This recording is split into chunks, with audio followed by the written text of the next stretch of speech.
Hello guys, gumagawa po siya ng low carb na bibingka. May itlog po yan. 5 itlog. 5 pieces na itlog. Vanilla. Ano pa? Nestle cream. Nestle cream. And butter. Butter. Melted butter. Baking powder. Low carb na sweetener. Pwede may sa kape. At coconut flour. Niluto ko na yung balance kong coconut flour. Yan. Medyo nagpupo kasi yung Nestle cream. Parang gatas na niya. Yung Nestle cream. Yun lang. Tapos may toppings mamaya na salted. Lalagyan ko ng para yung lasa ay bibingka. Para ka na rin kumain ng totoong bibingka.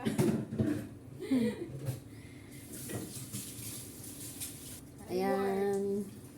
Antayin nating maluto guys. Magastos sa parehas naman yung lasa.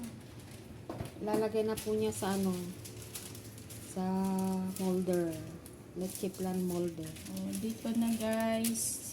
Para tipid sa kuryente, air fryer ko na lang siya.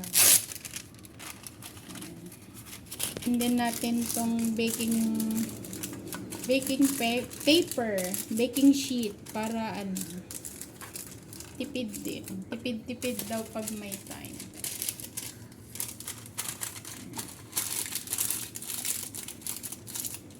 Pag nagki-crave ka ng high carbs, pag may mga ingredients ka naman, I choose low carb. Choose low carb. Stay safe, stay healthy. Preheat natin guys ang ating air fryer. I-set natin sa 200 yata yan. Hindi ko alam. 200 daw. Ilang minute? 5 minutes lang. 5 minutes lang daw po. Lagyan natin ng Lagyan daw po ng mozzarella cheese. Grated mozzarella cheese. pag-moist siya mamaya. Haluin ulit.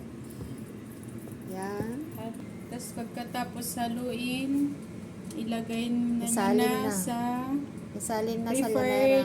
preferred molder ninyo. Kung gusto nyo ng round, pwede rin. Kung gusto nyo ng yung pangbibingka talaga, pwede kayong gumamit ng dahon ng saging. Kung meron kayo, para mas mabango pa. Pero kung wala, okay na yung baking sheet. Lalo pag nandun kayo sa probinsya, punta ka lang sa labas ng bahay, may dahon ng saging. Yan.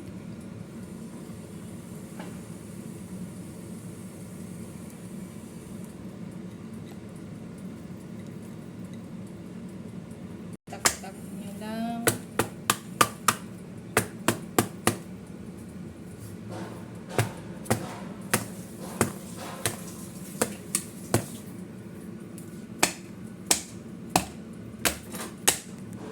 Ng kamay.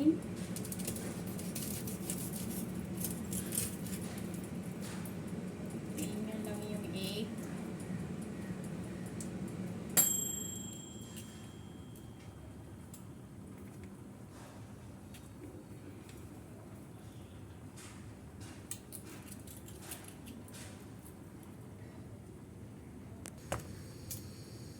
Hindi ko na lalagyan ng cheese yung ibabaw kasi meron na siyang mozzarella. Pero kung preferred nyo, maraming itlog. Ayun. Kasi sayang. Okay lang po yan kasi pangkain naman po, hindi pang Hindi po pangbenta. namin pambenta to. Pero kung gusto nyo, ayan. Lalagay na po natin siya Naka 220 pala yun. Yan, ipapachok ko na. Ito yun, 200, 180 ng 10 minutes. 10 minutes. Kasi ayokong may nasasayang. Kung gusto nyo po ng bulletproof, yung sinasabi nilang bulletproof na kape, ito po ang ginagawa ko para ma-enjoy ko po ang 3-in-1 coffee kahit na naka-low carb ako. Kuha lang po kayo ng isang Nescafe Classic, Nescafe Gold, basta yung puro lang po.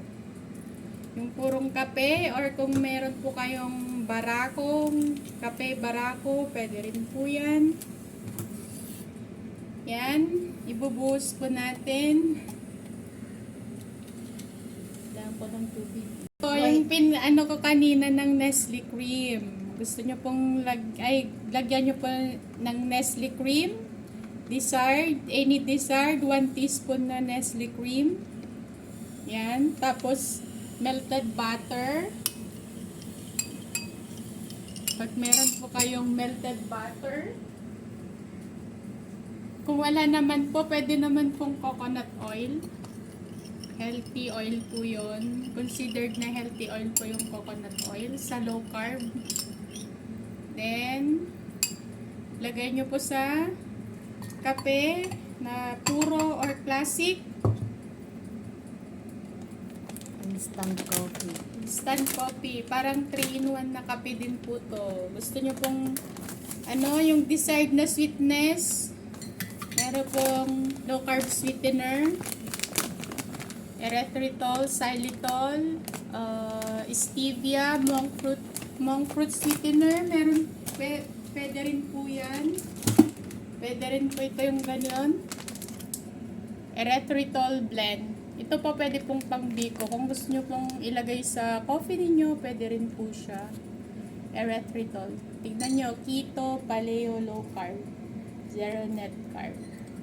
Ito po yung natural sweetener kasi galing siya sa plant.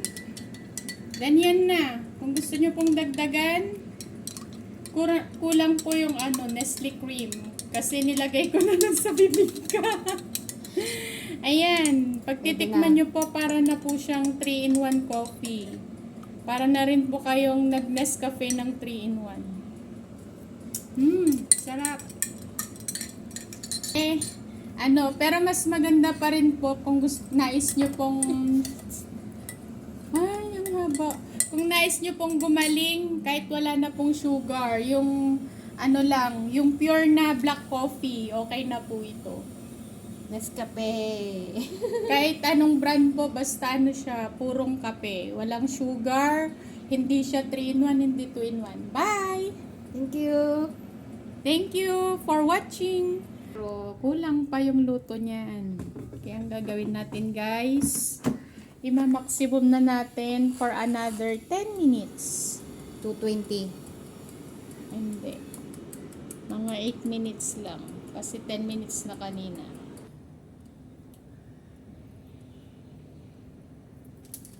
Ayan. Overload cheese. Ay, ba namon na. Ay. Yung i-toothpick test nyo na lang. Kasi parang 15 minutes lang siya.